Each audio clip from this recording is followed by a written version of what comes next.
A gente está recebendo aqui no estúdio o deputado estadual Ranieri Paulino, ele que é o líder da oposição na Assembleia Legislativa. Boa tarde, deputado, seja bem-vindo. Boa tarde, Hermes, inteiramente à sua disposição. Saí da Assembleia agora, já estou voltando também para a Assembleia, agora há pouco tem uma sessão e inteiramente aqui à disposição, comentar você, toda a equipe, especialmente quem nos assiste. Deputado, é uma situação extrema que enfrenta a Bahia, porque o Tribunal de Contas encaminhou um pedido. A inspeção especial vem desde 2013, apesar da atual gestão dizer que se baseia apenas na prestação de conta de 2018, mas o documento do TCE, é claro, são inspeções desde 2013. O papel da Assembleia agora é só de aprovar ou não o nome do interventor, não é isso? Isso, vamos aguardar esse desfecho. Desde que eu estou na Assembleia, eu estou na Assembleia desde 2007, né? Não me recordo de ter acontecido isso em nenhum instante. Inclusive, em alguns momentos, eu lembro muito quando a prefeita Léa Toscano, na cidade de Guarabira, por não pagar precatórios, houve inclusive uma decisão judicial para a intervenção, na época a governadora Cássio Cunha Lima, né? Deu um prazo para ela resolver, acabou que não resolveu, mas também não chegou a esse ato extremo, né? O ideal é que não careça disso, né? Mas a situação de Bahia requer uma atenção especial do Judiciário, do Tribunal de Contas, do próprio Executivo e, naturalmente, do Legislativo Estadual, já que nós temos essa competência e, se chegar a casa, temos que fazer as devidas deliberações. Deputado, na edição de hoje, nós vamos falar muito da Operação Calvário, a 8ª fase dessa operação, que foi desencadeada pela manhã. Eu queria saber do senhor, como é que está o clima na Assembleia diante desses novos desdobramentos? O clima na Assembleia é tenso, né? Desde o início da primeira operação. E quando se trata desse assunto, a gente vê que a tensão, ela aumenta cada vez mais, né? Porque é um cerco que está se fechando, né? Isso vai ter um desfecho, naturalmente, responsabilizando todos esses que estão envolvidos, de alguma forma, com esse maior escândalo de corrupção do Estado da Paraíba. Eu, inclusive, Hermes, eu tenho sustentado muito a tese da CPI.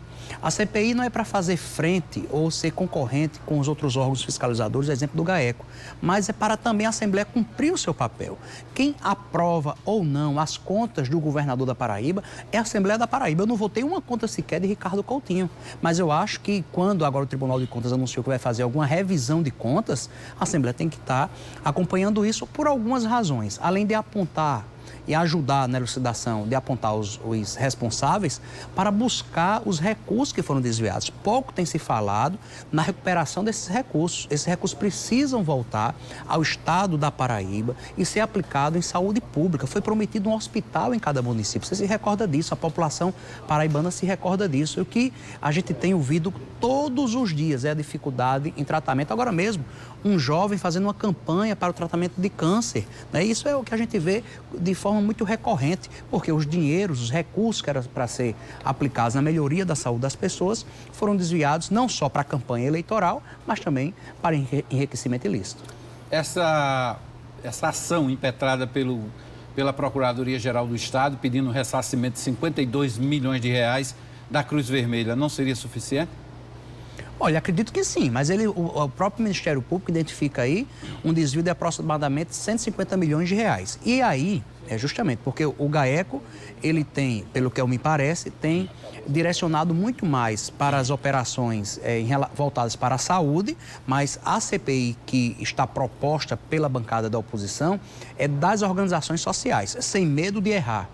Se se fala em um desvio de aproximadamente 150 milhões na saúde, sem medo de errar, isso é aproximadamente 150% a mais na educação, porque a própria lei de responsabilidade fiscal diz que os investimentos em educação têm que ser maior em saúde. E, naturalmente, né, houve também esses desvios nessas organizações sociais que vieram para a Paraíba para atuar não só na saúde, mas depois foi estendido também para a educação. Tanto que a da educação, olha que nome sugestivo. Quem toma conta da educação da Paraíba é a OS chamada InSaúde, é quem cuida da educação. É algo até difícil até de se explicar. Bom, aprovada essa CPI na Assembleia Legislativa, a intenção dos deputados de convocarem o ex-governador, o irmão dele, os ex-secretários? Sim, sem dúvida alguma, né? A intenção, inclusive, para que o governador ele traga a versão dele. Ele tem reclamado muito, a CPI, além de cumprir o seu papel técnico, também tem de comunicação à sociedade. A Assembleia é o poder, sem medo de errar, que tem a maior interação com a sociedade paraibana. Eu não tenho dificuldade em dizer isso. Né? E seria uma oportunidade também para ele prestar esclarecimentos, falar qual é a relação, em que grau de relação mantinha com esse Daniel, que era o grande responsável pela Cruz Vermelha na Paraíba. Eu vou falar aqui de um fato, quem quiser acompanhar no Google é fácil de achar isso.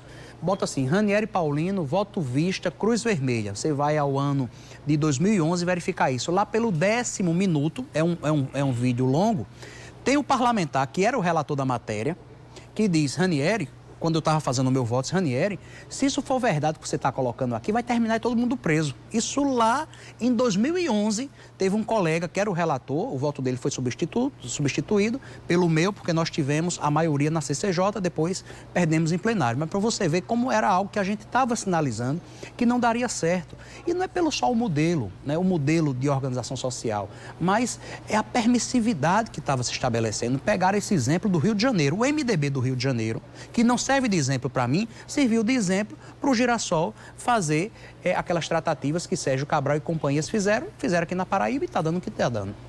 Aliás, Sérgio Cabral está preso, né? Está preso, é réu confesso, né? Inclusive, eu vejo muita semelhança o caso do Rio com o caso da Paraíba e acredito ainda que muitos desses vão confessar e eu espero que devolva o que levar da Paraíba. A gente está recebendo aqui nos estúdios o deputado estadual Ranieri Paulino, que é o líder da oposição na Assembleia Legislativa. Deputado, o senhor disse que está insistindo na CPI da Calvário, lá, CPI das organizações sociais, que é a denominação mais correta, lá na Assembleia Legislativa. O presidente da Assembleia, deputado Adriano Galdino, disse que esperava um parecer da assessoria jurídica para determinar a instalação ou não dessa CPI, dessa Comissão Parlamentar de Inquérito. Já houve esse parecer? Não, ainda não, estamos aguardando, né, esse parecer para a partir daí a oposição e os signatários, não digo nem a oposição, os signatários poderem pensar, né, nos encaminhamentos que serão dados, seja, né, pela sequência da CPI ou então pelo arquivamento. Eu só quero registrar, Hermes, se for possível, que quando nós tentamos instituir uma CPI o ano passado, e não foi possível porque criou vários obstáculos, né, foi criado vários obstáculos, serviu inclusive de fundamentação esses obstáculos para cautelares contra em face parlamentares da Assembleia. Então, eu compreendo que, inclusive, essa CPI, ela vai garantir o contraditório, a ampla defesa. Eu acho que é até um instrumento para aqueles que, se porventura se sentirem injustiçados, trazerem as suas versões, né, acerca do esclarecimento desses fatos. Bom, para a gente explicar melhor essa situação, é que na 7ª fase da Operação Calvário, o desembargador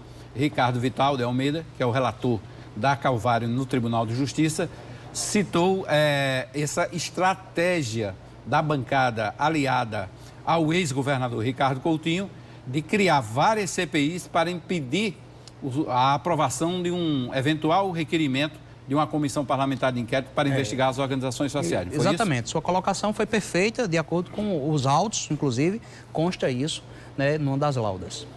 E qual vai ser o próximo passo da oposição? Vai ser cobrar do presidente agora, com essa 8ª fase, acelerar esse processo, uma decisão?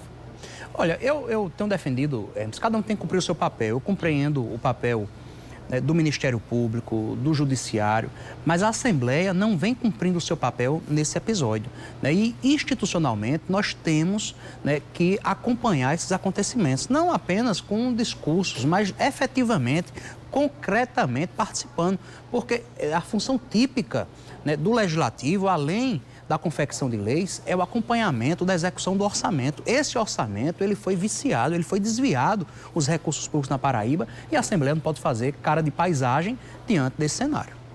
Deputado, o senhor acredita que deputados da situação devem assinar esse requerimento, subscrever esse requerimento, até para dar mais peso a esse pedido? O deputado Felipe Leitão, que é o líder do G11, chegou a dizer que estaria disposto a assinar. Eu fiquei muito feliz com essa informação. Agora nós não precisamos mais. Se quem quiser vir, é bem-vindo. Quem está franqueado, qualquer um assinar. Mas agora, inclusive, nós já temos as 2 assinaturas. Agora, às vezes, é para fazer imagem, alguma coisa, ficar de bem para a sociedade. Mas quem quiser vir, são muito bem-vindos, inclusive, todos eles que agora têm essa compreensão. Não teve o ano passado, mas está compreendendo agora. Inclusive, eu quero aqui manifestar, né, o comportamento do deputado Felipe Leitão como líder do G11.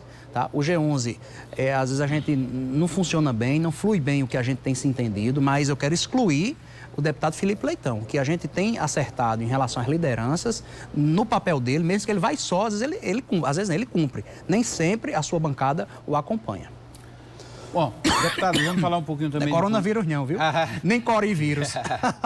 Vamos falar de uma política partidária agora, em relação ao MDB.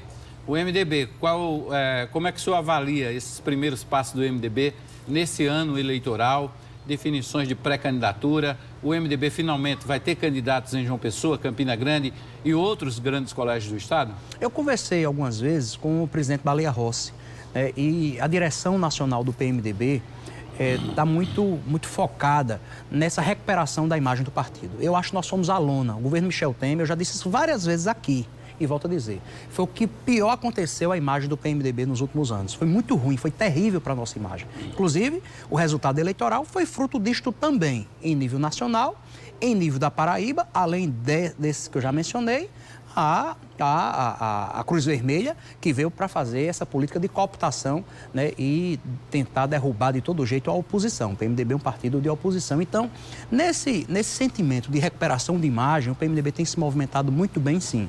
Aqui na capital do estado, né, com a filiação de Nilvan Ferreira. Eu acho que essa mensagem que nós queremos mandar para a sociedade de mudança de imagem, sabe, de melhoria de imagem, né, é importante. Em nível nacional, estou falando que aqui na Paraíba, o PMDB da Paraíba é um exemplo, inclusive, para o PMDB nacional. Porque aqui o maior símbolo do partido, José Maranhão, né, é um exemplo de correção, de dignidade, de probidade, né, de austeridade nos cargos que ocupou. Então, associado a tudo isso, nós temos que mostrar, né, à sociedade que nós estamos conectados com ela. Né? Agora mesmo, fazer um grande curso, sábado que vem, que é o FUG Lab. É voltado para quem deseja ser candidato, quem quer se comunicar melhor nas redes sociais. É um laboratório que a Fundação Luiz Guimarães está fazendo.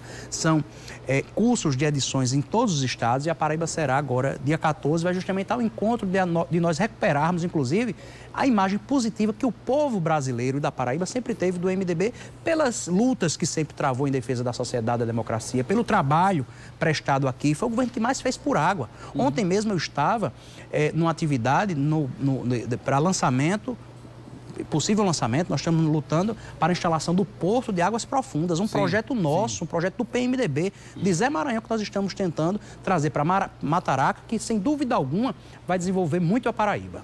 Ok, deputado, obrigado pela presença aqui no Correio Debate, pela entrevista. Eu que agradeço a vocês.